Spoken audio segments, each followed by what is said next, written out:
देख रहे हैं एमपी न्यूज और मैं हूं निधि आपके साथ। स्वागत आपका इस खास पेशकश में। आधार कार्ड जो आज हर भारतीय नागरिक की जेब तक पहुंच चुका है, आज हमारे जीवन में ये सबसे अहम दस्तावेज बन चुका है। अब इस आधार कार्ड को लेकर क्या कुछ जानते हैं? क्या आप सिर्फ उस छोटे से कार्ड को पहचानते हैं?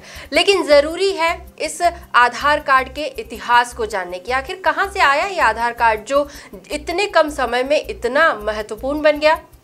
तो आज हम मुलाकात करने वाले हैं आधार कार्ड के जनक से। जी हाँ, जाने माने विचारक लेखक सुनील जायसवाल जी इस वक्त एमपी न्यूज के साथ है। सुनील जी, स्वागत आपका। जी नमस्ते। आधार कार्ड का जन्म कैसे हुआ, सबसे पहले हम यहीं से शुरुआत करते हैं। सुनील जी, आपसे जानना चाहेंगे कि आधार कार्ड की जो परिकल्पना थी उसने हम देखें तो देश की नागरिकता को एक नया आयाम दिया है, तो इसकी शुरुआत कहाँ से हुई? एक्चुअल सही मायने में क्या था, ये जो परिकल्पना थी या जो इस बारे में मैं सोचता रहता था, ये बहुत जब मैं छोटा था, मतलब बचपन की बात बता रहा हूँ मैं। मुझे पेपर पढ़ने का बहुत शौक है और मैं ऐसे न्यूज़ें पढ़ते रहता हूँ, तो मेरे बचपन में ये कल्पना मेरे दिमाग में आई। और कैसे आई, इसका जो मेन जो अपने जहन में कैसे आई, इसका ये है कि मैं अपराध की जो समाचार पढ़ता था, क्राइम पढ़ता था जी। तो मेरे दिमाग में ऐसे विभिन्न प्रकार के क्राइम, मतलब जो देश में होते हैं और लोगों के साथ होते हैं, और उस क्राइम की वजह से गरीब लोगों को बहुत दुख होता है। तो वो जब मैं क्राइम पढ़ता था तो मेरे दिमाग में ऐसा चलता था कि यार ये दुख लोगों को क्यों होते हैं, इसके लिए अपने को कुछ करना चाहिए। बस ये धीरे धीरे धीरे मेरे दिमाग में डेवलप होता रहा। काफ़ी सालों तक, 10-15 सालों तक ये मेरे दिमाग में घूमता रहा और मैं इस पर विचार और मंथन करता रहा।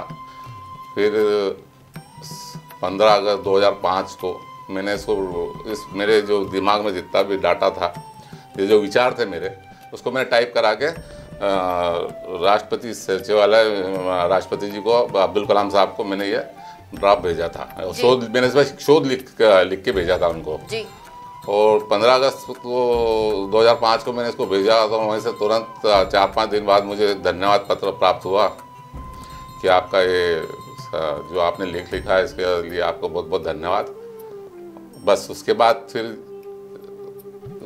वहीं पे वो स्टॉप हो गया। उसके बाद फिर वहाँ से कोई पत्र दिल्ली से फिर नहीं आया जी। आधार कार्ड की परिकल्पना आपके मन में लंबे समय तक चलती रही। आप क्या चाहते थे कि उस कार्ड में किस तरह की जानकारियां, एक क्या फॉर्मेट होना चाहिए, किस तरह की जानकारियां उसमें शामिल होनी चाहिए?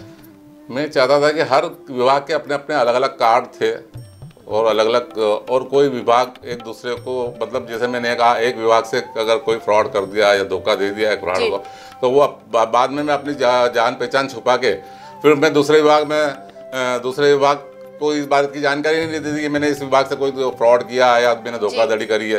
फिर मैं दूसरे विभाग से भी इस टाइप से करता हूँ, फिर मैं तीसरे विभाग से करता हूँ, फिर मैं चौथे विभाग से करता हूँ। मतलब ये है कि मैं अगर जितने विभाग है सरकारी, उसमें कहीं ना कहीं मैं मैं आपके साथ धोखा करता हूँ।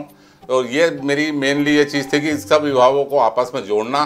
भारत सरकार के जितने कार्यालय हैं, जितने मंत्रालय हैं, विभाग हैं, वो सब एक दूसरे से क्लब हों और सबको एक दूसरे की जानकारी रहे, ये इसका मेन मोटो था जी। तो पहले मतलब एक विभाग की खबर दूसरे विभाग तक नहीं पहुंच पाती थी, लेकिन अब आधार कार्ड ने कहीं ना कहीं इसे हम कह सकते हैं इस मामले को कस दिया है। एक विभाग दूसरे विभाग को आसानी से बता सकता है कि कहाँ फ्रॉड केसेस देखने में आ रहे हैं, किस व्यक्ति से वो जुड़े हुए हैं, और आगे जाकर उन चीज़ों को रोका भी जा सकता है।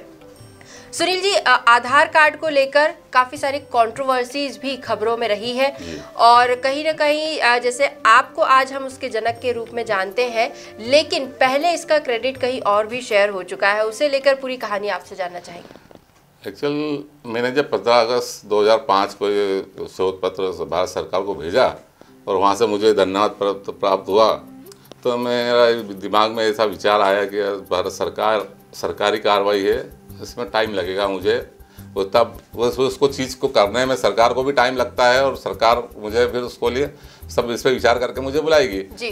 तो ऐसा कुछ भी नहीं हुआ और 2 साल निकल गए और फिर धीरे धीरे ये इसमें आपको ध्यान होगा कि अभिषेक बच्चन द्वारा एक एड आता था, तो व्हाट एन आइडिया करके जी, व्हाट एन आइडिया, वो टीवी पे आने लगा जी।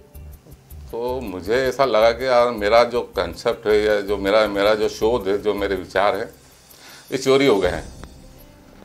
कुछ ठगा हुआ सा महसूस किया होगा? हाँ, ठगा सा मैं महसूस कर रहा था कि यार ये तो चोरी हो गया अपना। कुछ समझ नहीं आ रहा था हम क्या करें।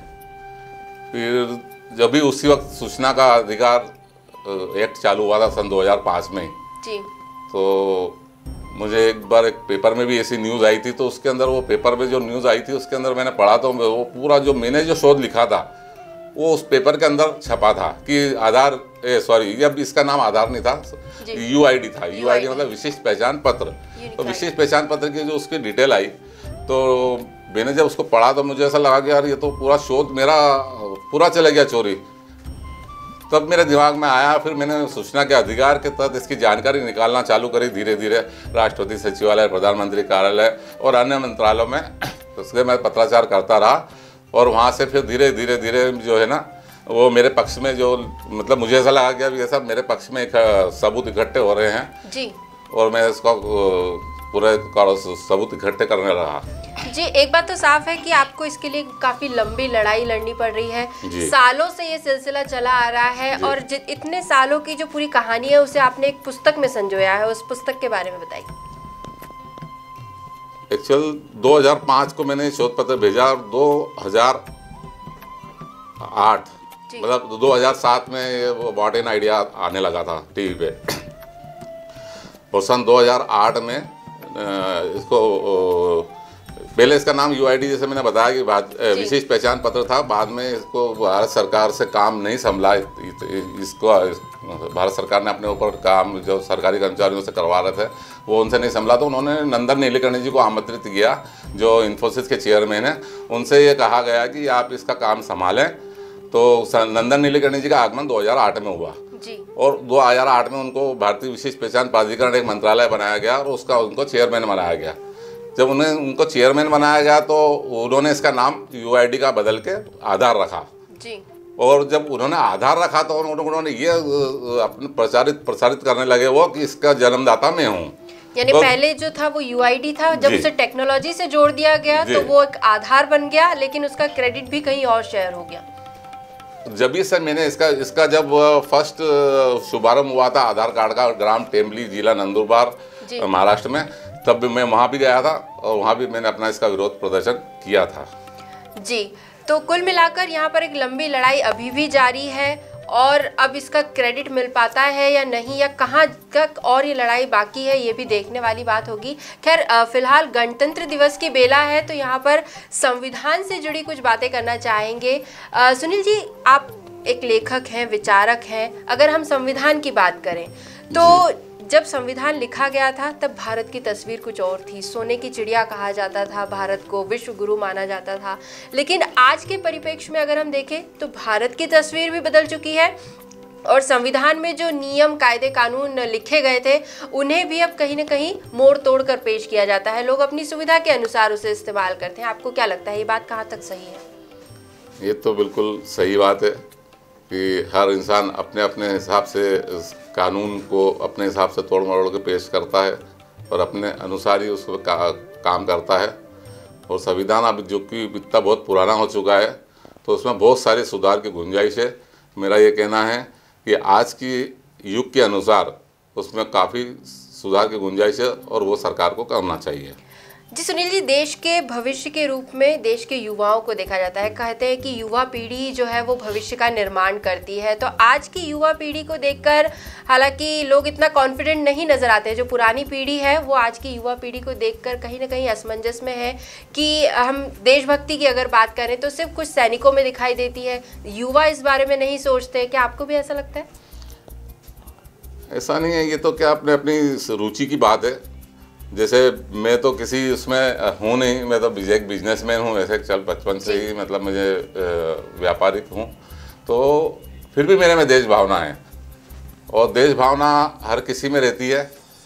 तो इसके लिए हम ऐसा नहीं कह सकते कि युवाओं में है और उनमें नहीं है, ये एक अपनी रुचि वाली बात है जी। तो जो ज़्यादा लोग देश के बारे में सोचते हैं, वो बाकायदा उसके लिए झुकते हैं, उसके लिए काम करते हैं बिगैर कोई लालच के, और वो देशभक्ति के लिए मर मिटने को तैयार हो जाते हैं।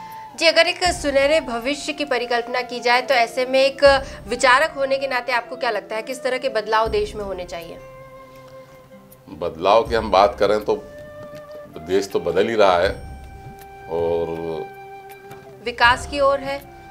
विकास की ओर है देश, तो मोदी जी अभी बहुत अच्छा विकास कर रहे हैं और बहुत तेज़ी से विकास कार्य कर रहे हैं, जो कि पिछली सरकारों में देखने को नहीं मिलता था। उतनी बहुत ज़्यादा तेज़ी से विकास हो रहा है देश का। जी सुनील जी, तो देखा आपने कि एक छोटा सा आधार कार्ड जिसे हम एक दस्तावेज के रूप में देखते हैं, उसके पहले की कहानी कितनी बड़ी है, कितनी अहम है, और इसका इतिहास काफ़ी दिलचस्प रहा है। हालांकि भारत सरकार से एक लड़ाई अभी भी जारी है जिसमें सुनील जी लगे हुए हैं, और हम उम्मीद करते हैं कि जल्द ही ये लड़ाई खत्म हो, और जैसा कि आधार कार्ड के जनक के रूप में सुनील जी को जाना जाता है, वो पहचान उन्हें ज़रूर मिले, क्योंकि हर एक भारतीय को उन्होंने भी अपनी अलग पहचान दी है। सुनील जी, बहुत बहुत धन्यवाद आपका अपना ये पक्ष हमारे साथ साझा करने के लिए और बहुत सारी अहम जानकारियाँ भी हमें देने के लिए। हमारे दर्शकों को ज़रूर ये सेगमेंट पसंद आया होगा। फिलहाल जी मैं एक और बात कहना चाह रहा था, वो जो छूट गई थी, कि मैंने एक आधार बुक लिखी है इसके ऊपर। एक्चुअल जो 14 साल 2005 से लेके 2008 में मैंने संघर्ष चालू किया, 2005 से 2008 तक तो ये रहा, अपन ने भेजा था, और 2008 से जो मैंने संघर्ष चालू किया उसको लेके आज तक जी, मतलब 14 से 15वां साल चल रहा है। उसके पीछे मैंने एक बुक लिखी, आधारण ग्रंथ, जिसमें आधार कार्ड के जन्म की कहानी लिखी है। और आधार कार्ड के जन्म की कहानी जब मैंने भारत सरकार को भेजी, हर मंत्रालय, प्रधानमंत्री से लेके नीचे यहाँ पे इंदौर में सब लोकल जितने भी मध्य प्रदेश शासन से लेके भारत सरकार के केंद्रीय संचार तक सबको भेजी है। और उन्होंने अभी इस पर केंद्रीय सतर्कता आयोग, उन्होंने मेरी किताब आधारण पे संज्ञान लिया है, और भारतीय विशिष्ट पहचान प्राधिकरण के पूर्व चेयरमैन श्रीमान नंदन नीलेकणी जी पर जांच बिठा दी है, और अब हमें उसके रिजल्ट का इंतजार है। जी, तो ये पुस्तक भी काफ़ी अहम है। अगर आप इस पुस्तक को पढ़ते हैं, इसमें जानकारी लेने की कोशिश करते हैं, तो आपको पता चलेगा कि इसके इतिहास में छोटी छोटी कई सारी परतें जुड़ी हुई है। पूरा पत्राचार इसमें शामिल है। इस पुस्तक के माध्यम से आप हर एक छोटी से छोटी बात, आधार कार्ड की जो कहानी है वो जान सकते हैं। सुनील जी, बहुत बहुत धन्यवाद आपका एमपी न्यूज़ पर आने के लिए। तो एमपी न्यूज़ की इस खास पेशकश में फिलहाल इतना ही। अन्य खबरें एमपी न्यूज़ पर लगातार जारी है। आप भी बने रहिए हमारे साथ, देखते रहिए एमपी न्यूज़। धन्यवाद। एमपी की नब्ज, एमपी का हाल, मध्य प्रदेश की हर खबर एमपी न्यूज़ टीवी के साथ। लगातार खबरों के लिए सब्सक्राइब करें हमारा YouTube channel MP news TV. Latest updates के लिए बेल आइकन दबाना जरा भी न भूलें।